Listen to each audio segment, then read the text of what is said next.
All right. Shalom, shalom. First and foremost, I want to begin by giving a praise and glory unto Yahweh, Bahashem Yahushai, Bahashem Rakadash. Double honors to the elders and to the apostle of Millstone. And then our respect to the brothers out there pushing and spreading the gospel of Yahweh, Bahashem Yashai, to the folk of the world. Now, through the spirit and power of Yahweh, Bahashem Yashai, I just want to do a quick lesson. And this one is entitled, The Lord Wants His Servants to Be Smart. And, when I say that, I don't mean having the smarts of this world, having a degree and a doctorate, a master's, and all the worldly stuff, right? But being smart and being capable when it comes to the understanding and the word of Yahweh Bashim Yashai, right? And how you carry out the ministries, his services. And so what I'm going to do is I'm going to begin by going into the book of Sirach. Let me share my screen. Chapter 39. All right. This is the book of Sirach. Chapter 39, start from verse 1. It says, But he that giveth his mind to the law of the Most High, and is occupied in the meditation thereof, will seek out the wisdom of all the ancient, and be occupied in prophecies. And this is how a man of the Lord, disciplines himself, and how he pleases the Most High. The Most High want to see a man who's wholly committed, to his wisdom, right? To the laws that he gave to us, to the dark sayings, the parabolic sayings that he gave to us, to the prophecies, right? And that's a big one too, that he gave to us. He requires us to be, skillful in his word. You read the scriptures, and whenever Yahweh Shah will bring out a parable, and the apostles couldn't get it, he will get angry, and then he would say, how long must I be with you? You can't get this, and pretty much he will curse them out. He cursed their asses out. All right, and he cursed them out, Salakia, and so verse 2 says he will keep the sayings of the renowned men, and where subtle parables are, he will be there also, right? And so you have to develop the characteristics of always seeking out things in the scriptures, right? You have to develop the love for figuring things out in the scriptures, going into history, learning the law, the customs, right? Learning the breakdowns, going into prophecies, doing some research that backs up the prophecies. Sometimes you may even get some books aside from the scriptures to help you, enlighten you in the scriptures. And this is, in a sense, from verse 1 to verse 2, the book of Sirach, verse 1 to verse 2, in the 39th chapter. This is you exhibiting these traits that we just read. It says he will seek out the secrets of grave sentences and be conversant in dark parables, right? He seeks out, he takes the initiative. He doesn't wait for someone to come to him and ask if he knows this, if he does not know this, or, sometimes it happens. Sometimes, there are some things that you just don't know. And then it's not until someone brings it up to you that you go through the scriptures, or you have a conversation, and it dawns on you, right? But ultimately, you're not supposed to have this relaxed state or be content with that little bit of knowledge that you have. You have to strive to get more, pry at the, we were having a conversation. There was a conference call, of us reading the scriptures, and we spent almost 2 hours talking about the scriptures. And then whenever we would, after we read, and we'll bring up questions about the chapter and what are the circumstances at that point, the conversation always seems to, get out of control, not disorderly. Brothers are very orderly and we respect each other, and we allow each other to speak. But what I mean is that it spirals out of control. Whenever you say something and you think you understand it, and then you try to make connections in your mind, it raises up another question, and then you gotta, So this is, in a sense, seeking out the secrets, and being conversant in dark parables. All right, he says he shall serve amongst great men. He won't serve great men. He will serve amongst great men. In other words, the things that he does will be likened to great men. All right. That's why the scripture says that them, the elect, shall be what? We shall be joint heirs with Yahweh Shai. And we shall be what? Kings over the nations and rulers. We shall rule over the nations. So this is how we become great men. We become great men by what? By seeking out the wisdom of all the ancient. And the scriptures is ancient. The scriptures is it's written, and it was written before time. Although it has prophetic things in it that talks about future things, it is altogether a wisdom of all the ancients, because the prophets who spoke of future times were ancient, and their words and their works is what we're studying. So it's, in a sense, a wisdom of all the ancients, and be occupied in prophecies. So in doing that, what happens? We shall serve among great men, and we shall appear before princes. He will travel through strange countries, for he has tried the good and evil among men. He will give his head to resort early to the Lord that made him. Right? Because we're just going to keep reading. It says, he will give his mind to resort early to the Lord that made him, and will pray before the Most High. So his mind is constantly on Yahweh Bashem Yahweh Shai, which is why, Yahweh Shai, when he had fasted 40 days in the wilderness, the scripture says that the devil came to him, tempted him, and told him, turn the rocks into bread and eat of it. And he told, the devil that man shall not live by bread alone. And when you actually go into the context of that, I believe it's in the book of Deuteronomy. Let me see. When you go into the context of that scripture that he quoted, it was pretty much the Most High telling us that, let me see right now. Yeah, Deuteronomy chapter 8.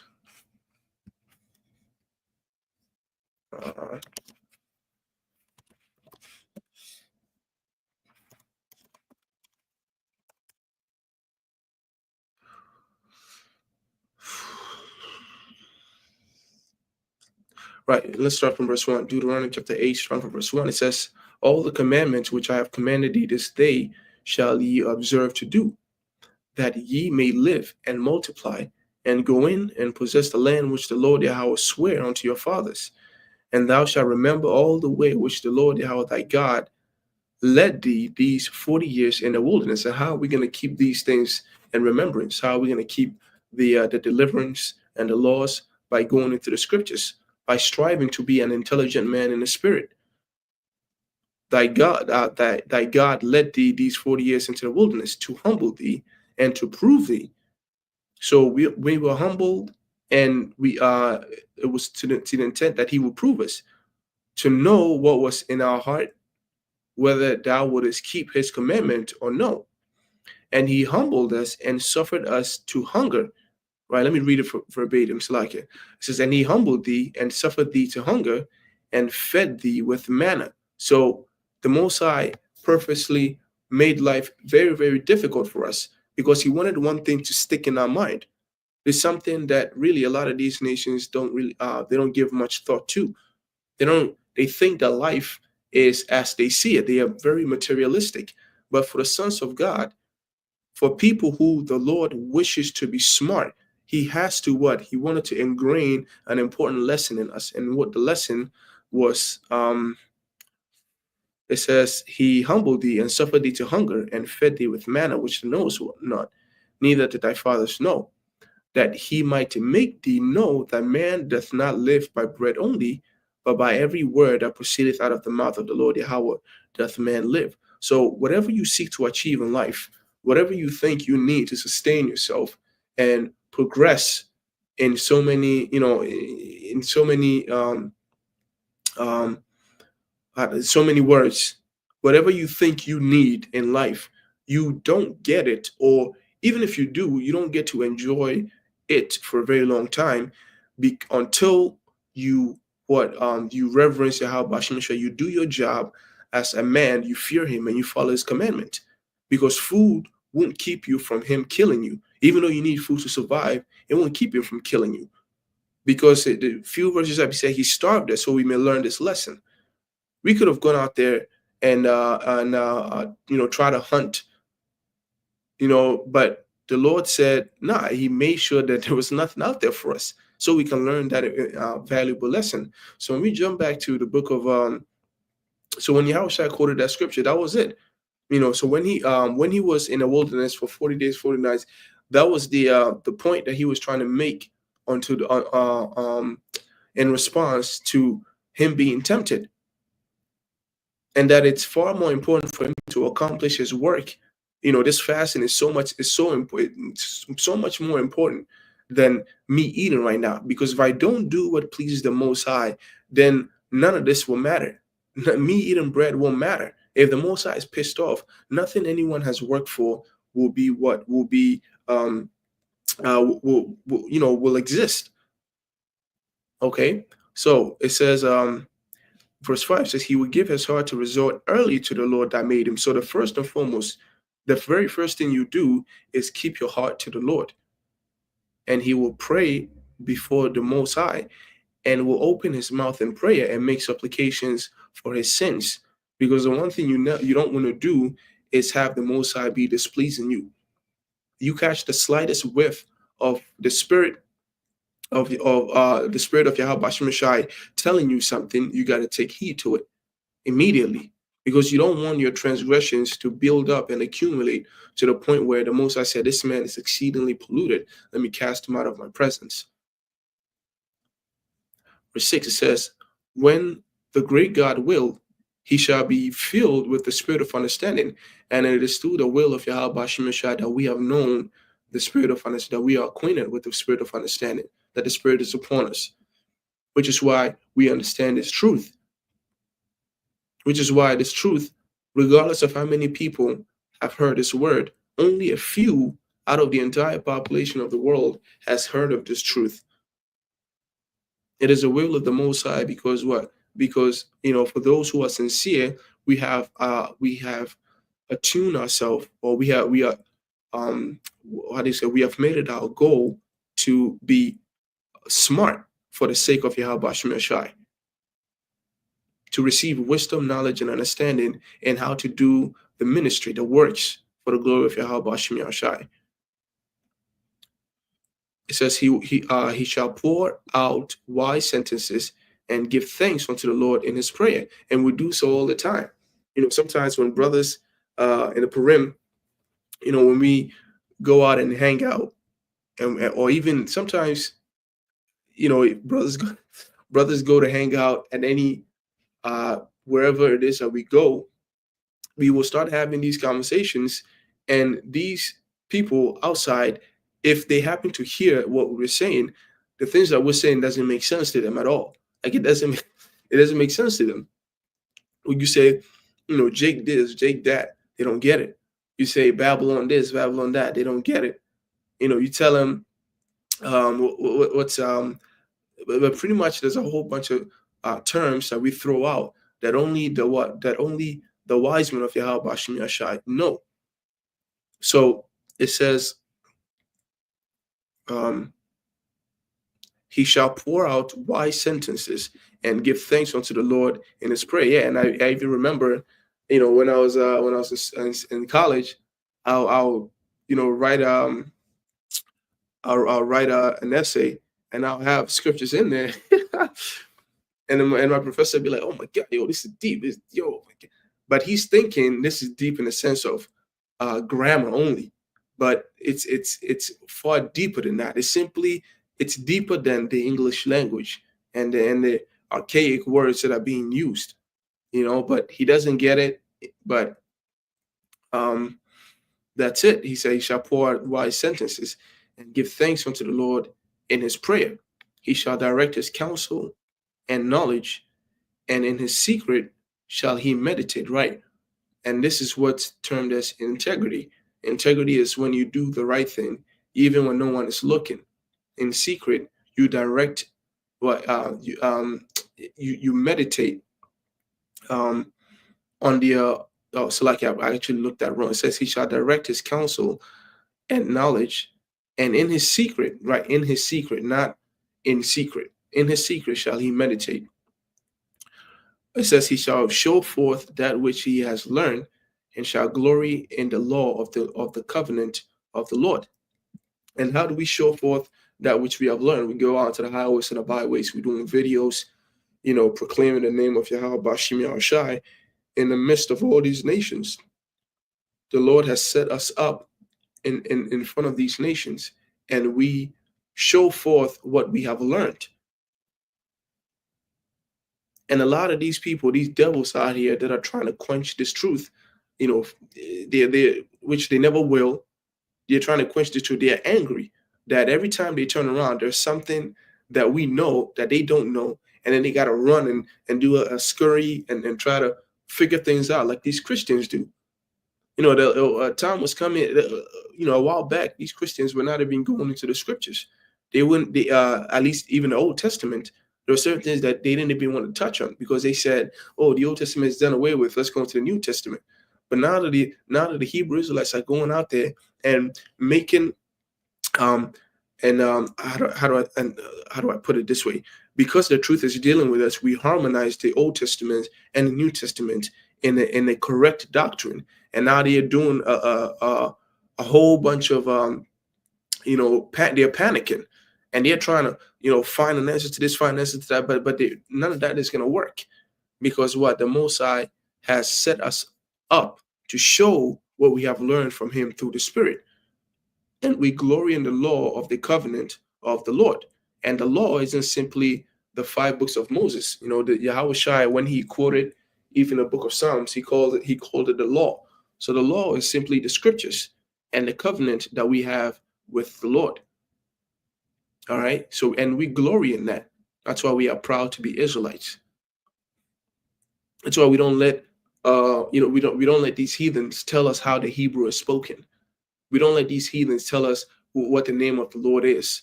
It doesn't make any sense.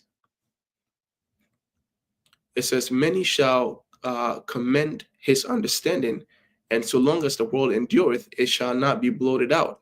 His memorial shall not part away, and his name shall live from generation to generation. And this is the glory of a righteous man. They receive a crown that is incorruptible. A corruptible crown, you may be famous for today, but as time goes on, if your name doesn't vanish, you become a cautionary tale. If your name doesn't vanish, you are changed from a righteous man to a wicked man. Like let's say, what's the dude on the dollar bill? George Washington. In his time, he was a very great man. He was almost a god. But now and today, or even Christopher Columbus. Now today, people call them wicked. They don't call him right. They don't reverence him anymore. And that is because they received the corruptible crown. Look at all these men that used to rule the world. The glory that they have is not even close to the glory that the men of the Lord had. Look at Noah. From all the way from the very beginning, this man is still talked about now, and his righteousness is set forth as an example for all nations.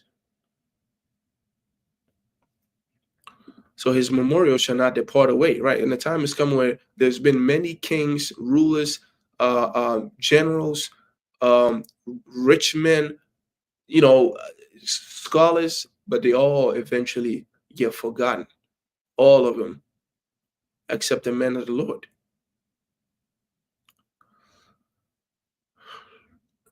Jump to verse 10. It says, "A nation shall show forth his wisdom, and the congregation shall declare his praise. If he die, he shall leave a greater name than 1,000. And if he live, he shall increase it.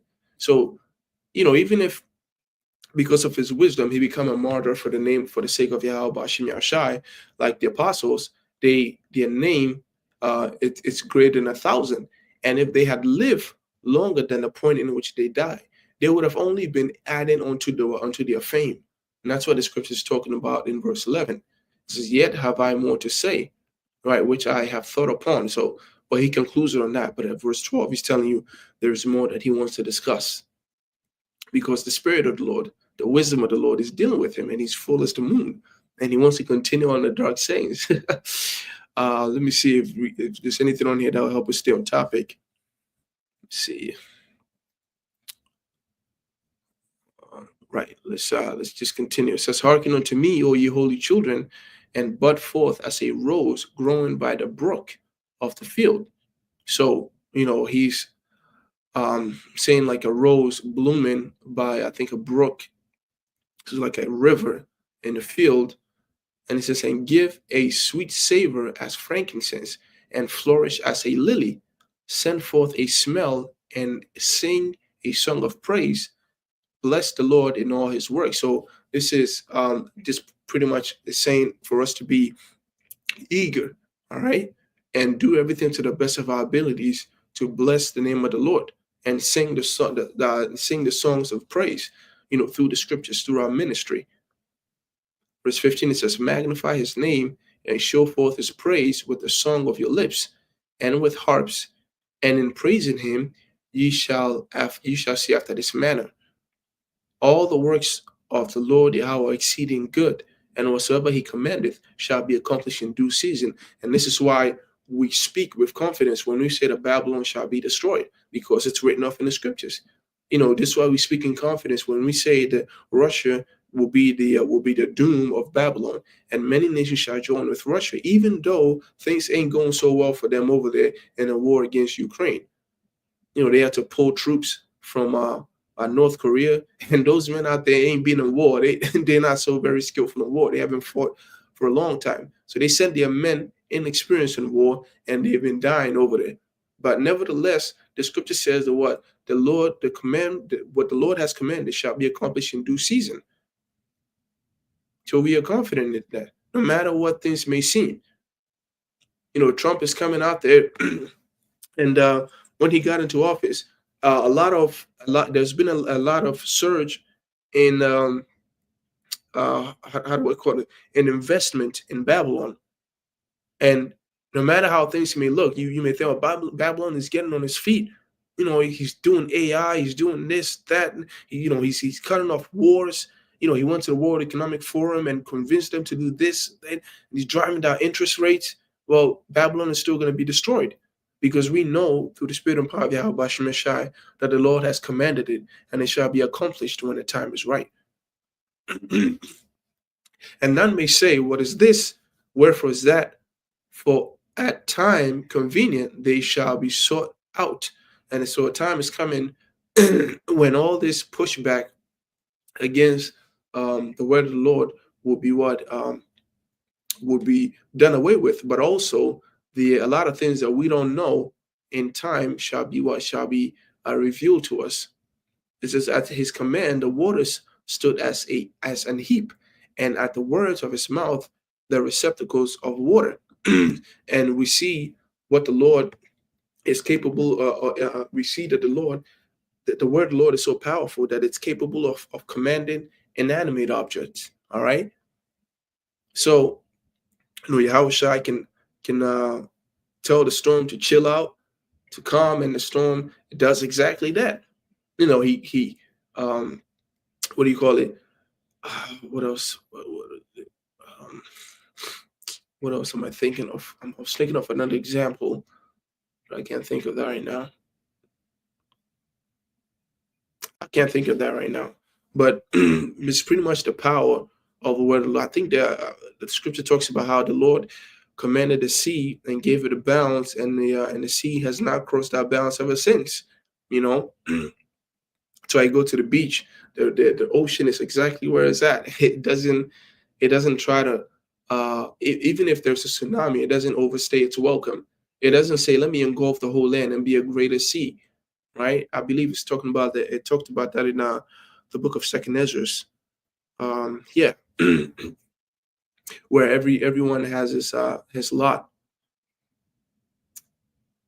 So it says, so at his command is done whatsoever pleases him, and none can hinder when he will save. Right. And this is why we glory in the promise, or like we are joyful in the faith that we have in salvation. Because regardless of what this devil is capable of, the Lord Yahweh is mighty to save. And there's nothing this devil can do that'll keep us from receiving the kingdom. You know, the previous video I made was actually in the book of Lamentation, and it talked about how talked about how these curses were going to go on Esau, even though the chapter was applied to Jake.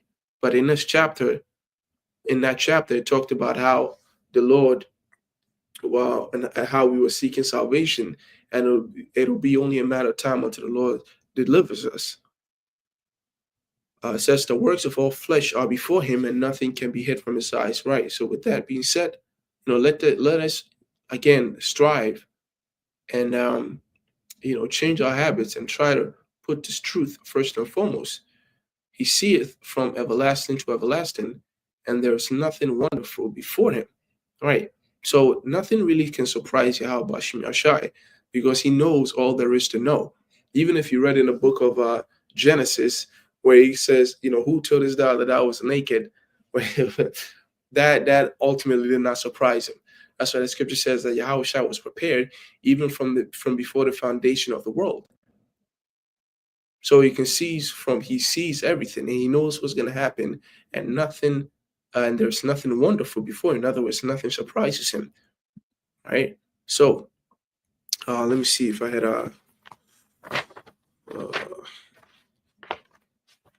that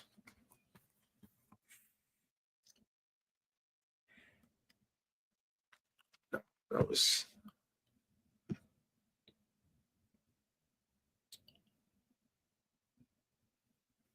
oops. The book of Proverbs.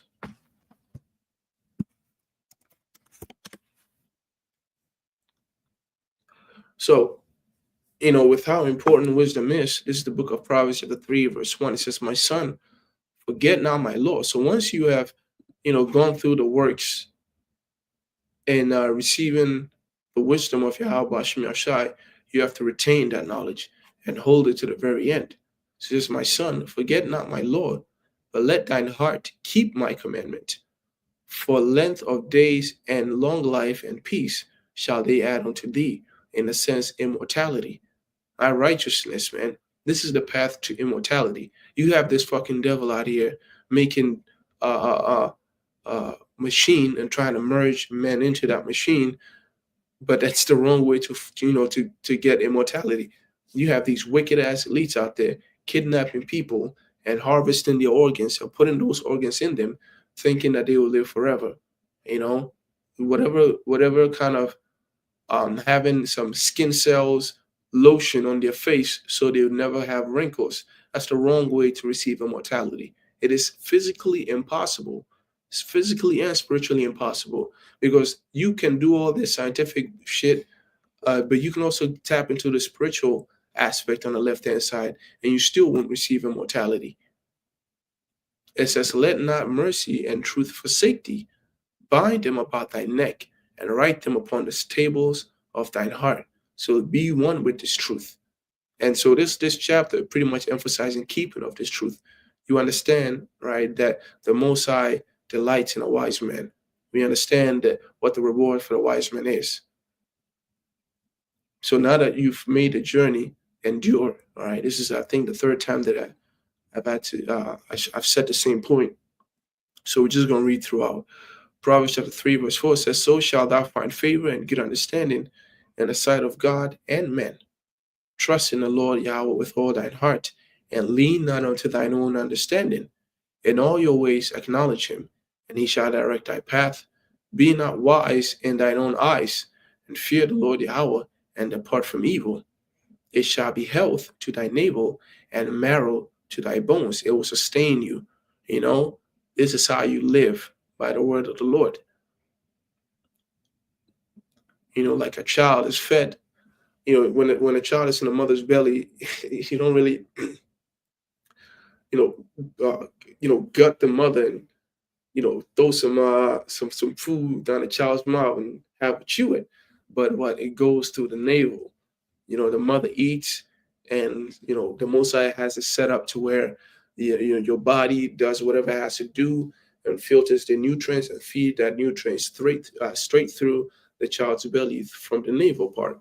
Right? It says, it shall be health to thy navel and marrow to thy bones. Honor the Lord Yahweh thy God with thy substance and with the fruit of thine increase. That's why the scripture says that to make your body as a living sacrifice. Your life is your greatest substance that you can give. And so, to call it to remembrance, one of the scriptures says to remember the Lord Yahweh thy God in the days of thy youth, when the evil days come not yet. It says, so shall thy barns be filled with plenty, and thy presses shall burst forth out with new wine. My son, despise not the chastening of the Lord Yahweh, neither be weary of his corrections. And this is another aspect of the wisdom, right? Is to what another aspect of wisdom is to see things as they are, right? And that sometimes when you misunderstand certain situations, you can end up making bad decisions. When you feel the chastening of the Lord, don't say the Lord have forsaken me, right? But as a matter of fact, reflect upon your life, reflect upon your deeds. Whatever it is that does not meet the standard of Yahweh Bashim Shah, try to change it. It's difficult, Hey, getting rid of sin in these bodies is very, very difficult because we are saturated in iniquity, right? So our bones, all the way to our heart is full of wickedness, and it's very, very difficult to purge that out with righteousness. But you try anyway. You try to the best of your abilities. Try the book of Second Ezra says that this is the condition of the battle in which men must fight. It says, my son, despise not the chastening of the Lord Yahweh, neither be weary of his correction. For whom the Lord Yahweh loveth, he correcteth, even as a father the son in whom he delighteth. And happy is the man that findeth wisdom, and the man that getteth understanding. For the merchandise of it is better than the merchandise of silver, and the grain thereof than fine gold. She is more precious than the rubies, and all the things that canst desire are not to be compared unto it, right? Because with wisdom, you can receive all the things that you want. With the wisdom of Yahweh Shemi Ashai, if it's gold, silver, if it's peace of mind, if it's prosperity, if it's fortune, right? I mean, if it's if it's dignity, right? It all comes to the Lord. It all comes to the Most High. Seek the wisdom of the Lord, and when He's pleased with you, He will add all these things onto you. That's why it's far more precious than anything, because you can use that to get other things. If you get gold, you have gold, but you have wisdom. Even though gold can be used to get other things, wisdom can be used to get immortality. Gold cannot be used to get immortality, which is why it's far above anything, any rubies. It says, length of days is in her right hand, and in her left hand riches and honor. Her ways are ways of pleasantness, and all her paths are peace. She is a tree of life to them that lay hold upon her, and happy is everyone that retaineth her. The important part, happy is everyone that retain her. The Lord Yahweh, thy God, by wisdom has founded the earth. By understanding has he established the heavens, because this is what wisdom is capable of. When we created the world with Yahushai, we had that understanding. We had that wisdom. It takes wisdom to be meticulous in the creation of this world. This place, everything, it's like one hand washes the other. Everything has a purpose. the purpose of one thing helps the purpose of another thing, and the purpose of that other thing helps the purpose of that thing, and then it's like a circle, and the earth just revitalizes itself, and it's a very beautiful, complicated cycle that not even Esau, with all his technology, can understand it. All right. So with that, I'm gonna end right there. Shalom. Yahweh Shemir Shabrak to the Akims and Aquas, still listening in truth and sincerity. May the blessing of blessing be upon the house. And may the Lord, speedily deliver us from this place and to gift us with the wisdom and knowledge that is capable of securing our salvation. So until then, I'm going to end right there. Shalom.